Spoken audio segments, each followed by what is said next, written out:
to sit on the side here like this. Okay, good morning everyone. I'm Adeline, your head of comms. We're going to go into Q&A. Can I have a chair or something because it's a little too low? Okay, we'll do that. Okay. I'm too big. Sorry about that. Thank you very much. Should I put this up the way? Yeah, don't worry. Right. Wrap that right along. Get that couch out of there.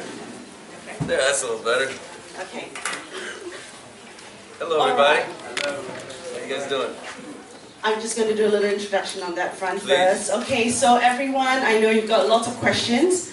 We're going to have you identify yourself first, or which outlet you're from, before you ask your questions. I request that you all hold your pictures to the end when we will do a photo call. You're allowed to record, but please hold your pictures until the end, okay? All right, thank you so much. Now, let's go with the first question. Yes. All right. Hi, I'm Joshua Simon from Hot FM. Hey, Josh. Hello, Robin. If you had to pick one of these three things, okay, which is the most important one to you? The first one is a Grammy Award. The second one is a multi-platinum selling album. Okay. The third one is 10 million fans. So the fans, the business, or the credibility? Oh, well, I would definitely take the multi-platinum album. Yeah? Because that means you have fans. And, you know, credibility is all individual, it's about the perception. Some people think that something is the best thing in the world, other people don't get it at all. So credibility is individual. I mean, I think the most important thing is that you're selling records, that people are hearing your music, sharing your music. That's what's most important to me. Excellent. Thank you very much. Sorry, just one moment. Oh, yeah, right. Gotta turn this puppy on. There we go. Unmute. Got it. Okay, we have a question from NST. Hold on, let me be ready for you. Let me get this right.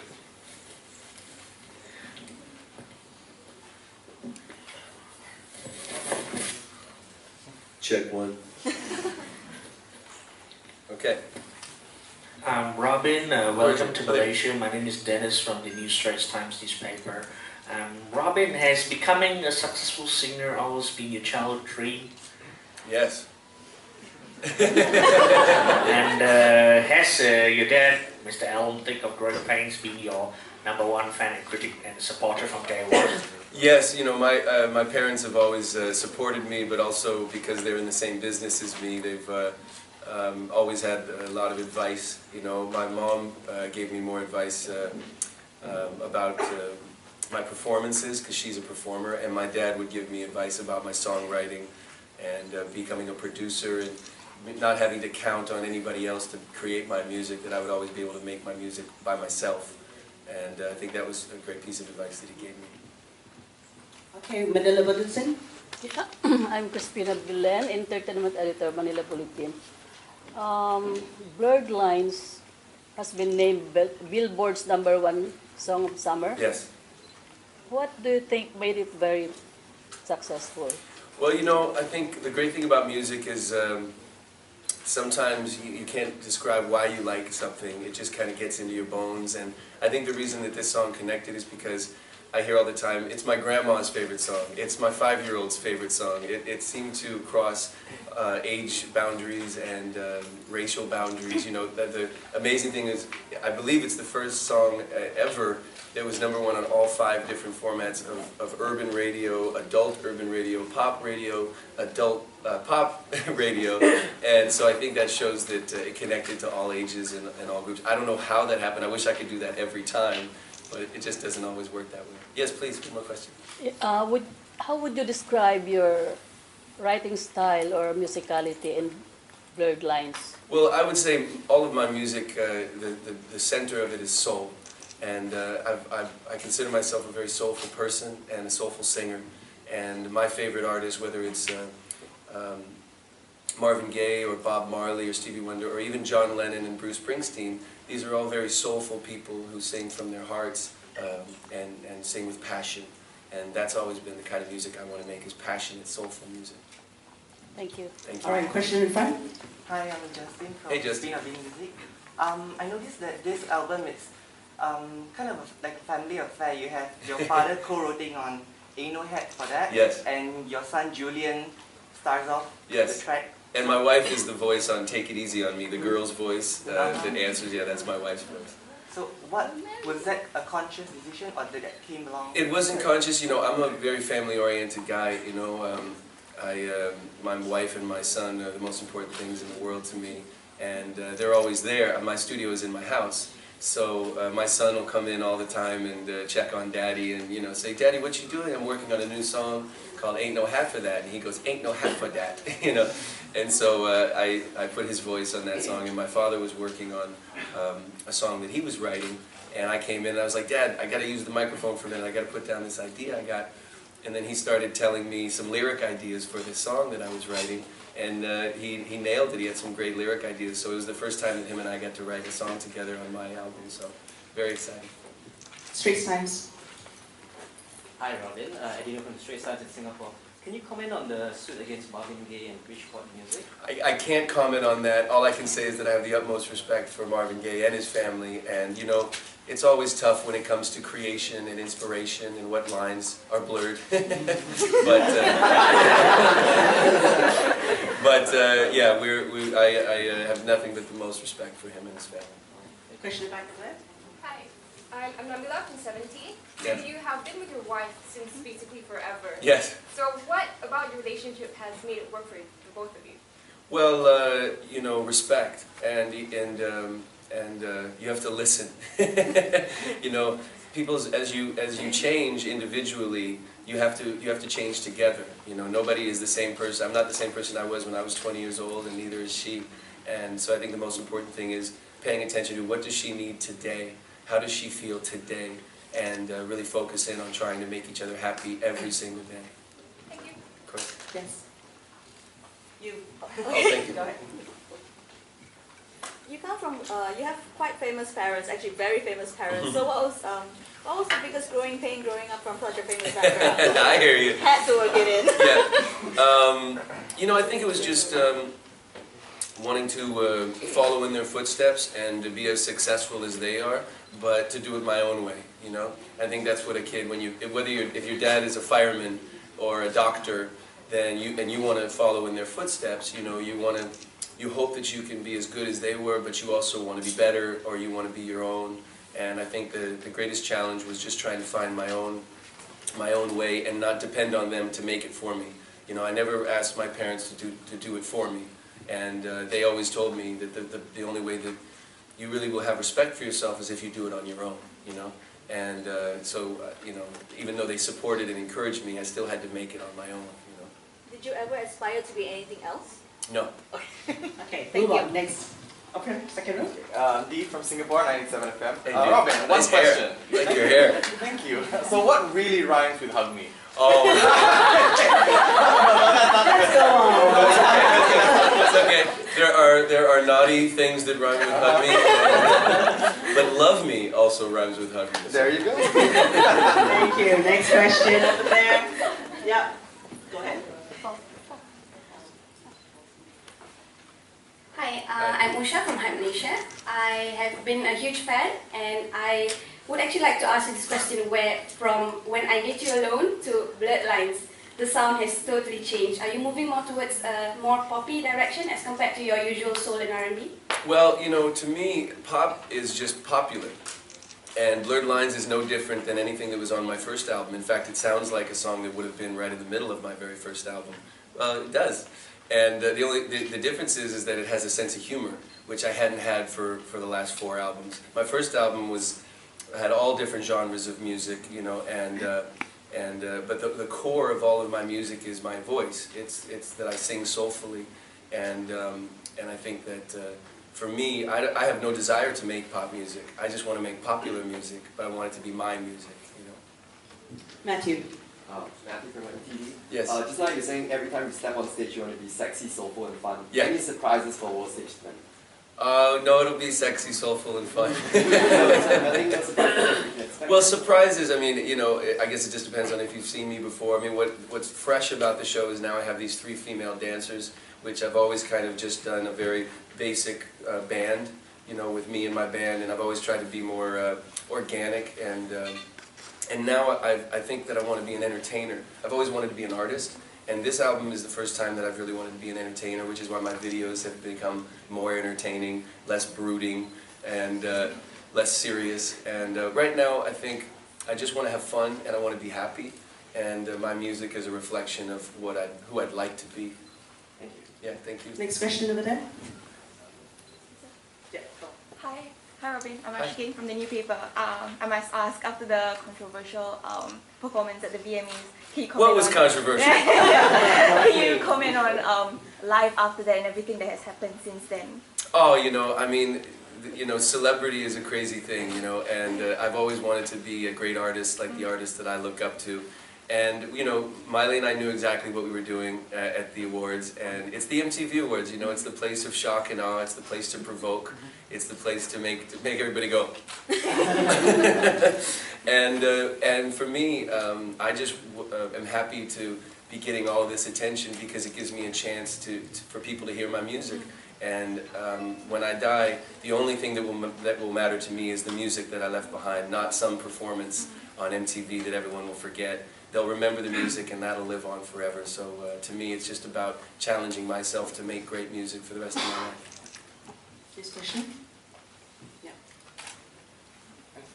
Hi, I'm Alan from Philippine Daily Hey, Alan. Yes, the song became really popular, and also there's also a bit of controversy, Yeah. of course, especially from the feminist side. Yeah. So, how are you dealing with that, and what was your response? Well, I feel bad for if it didn't connect with their sensibilities, But for me, I'm an entertainer, and I mean, there has been, when Marilyn Monroe posed nude for Playboy magazine, that was controversial, that was racy, that was over the top, and now it's one of the most revered pictures of all time, And for me, I can't please everybody. I just can't do it. I have to please myself as an artist first, and I have to make sure that my family and my friends like it and support me. And then after that, I can't make everybody happy, but you have to realize if I sell 10 million records, that's 5 billion people that didn't buy it. so it's not about who doesn't get it. It's about who does get it, and I just hope that more people get it than not.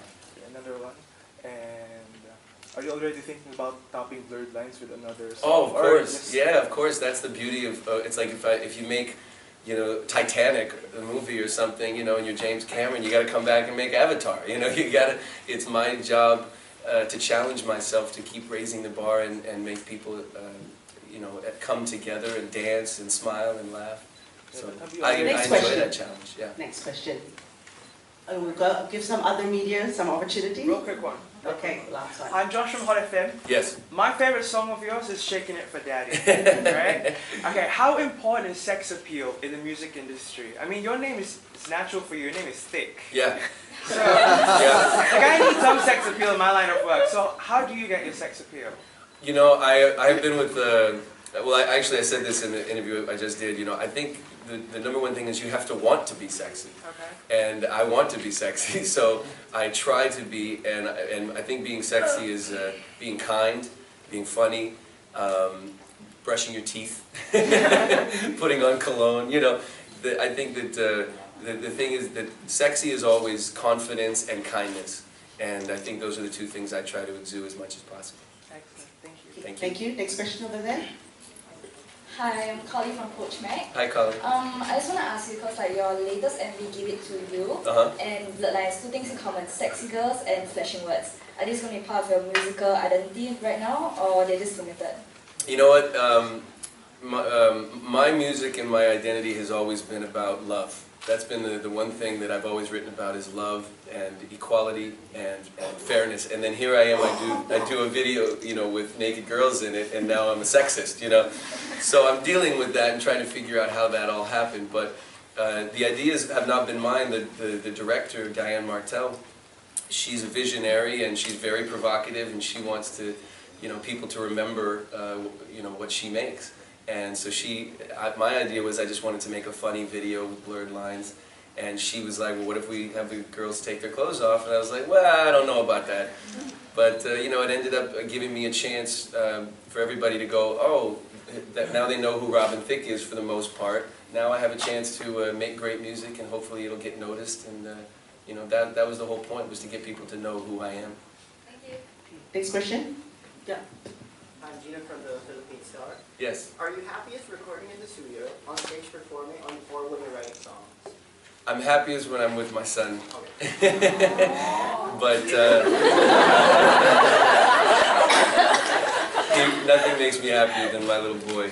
But I think I love the thrill of being on stage, because you get that immediate, you know, the fans are there, they're screaming, they're singing, they're dancing, and you get to be a part of this collective energy of everybody raising up their spirits, you know. And but I think what I've spent most of my career doing is writing songs, you know, and I haven't been able to write any new songs. I haven't had any time in the last 4 or 5 months, and it's starting to like burn at me, because every time I get some time off, all I want to do is write songs. So I think being a writer is at the forefront of my expression. Thank you. Expression? Go ahead, Tiancha. Hi, I'm Tiancha from Tiancha.com. So I just want to ask, since you have a son, have you ever planned to like increase your family members in previous? No, I think we're gonna have one. Just one is good for us. Yeah. Okay. One question over there, and we'll go to Cleo. Yeah. Hi. Kenny? Hey, Kenny. Good. Quick question. Yes. You're a family man, you love family. Yes. But you also have a music video out which says Robin Thicke has a big dick. And also with that girls going around. Hey, hey, you can't have a family unless you got. Well, you're the coolest man I ever known. You're the coolest white man I ever known. Yes. And how does your wife take it? You know, well, she made me cool. You know, I mean, the thing is that she is my inspiration, and she always told me, you know, what women don't want to see and what they don't want to hear, and how a woman wants to be treated. And so I joke that I've been in the Navy SEALs training of sexy with my wife all these years. And like I said, the most important thing that you can do is be kind to people. That's always number one. And when you're kind and you're funny and you make people feel good, that's sexy, you know. So that's what I try to do. Thank you. Cleo? Hi, Eliza Thomas from Cleo. Hi, Eliza. Okay, very fun question. Imagine for a second that you were a girl. Would you pick Pharrell or T.I.?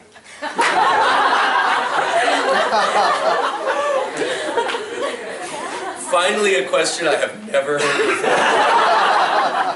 Brilliant. Oh, you know what? I'd probably pick Pharrell. Just because I've known him longer. It's more of a comfort level there. Next question. Great question. Okay. Anybody else? Come on, don't be shy, guys. Have you already had the time to slow down and just kind of No. absorb everything? No, I haven't gotten any time to rest the last 5 months, and my next 8 months are booked already. So no rest in sight. But you know, I call them penthouse problems. These are good problems to have. Okay. And Paul from We're taking last 2 questions. What's the first thing that you liked about Malaysia when you touched down? Oh, it was very dark, so I didn't get to see much. But what I did like was there were about 12 people to greet me as soon as I came off the plane. And everybody just had the greatest spirits and smiles on their faces and warm hearts. And there seems to be a collective kindness and joy in the people that I've met already. And everybody's been wonderful. Have you had to go on any of the local food yet? No, I haven't. I haven't. Well, last night we went to a Japanese restaurant, and the food was delicious. But some of it, you know, I still don't get used to the fish staring at me. You know, they bring it out and the fish like right there, and I just kind of like move them off a little bit. Like. Okay, last question over there. Hi, my name is Amanda. I'm from the Malay Mail. Hi, Amanda. Hi. I'd just like to know, what's your favorite song to sing in the shower?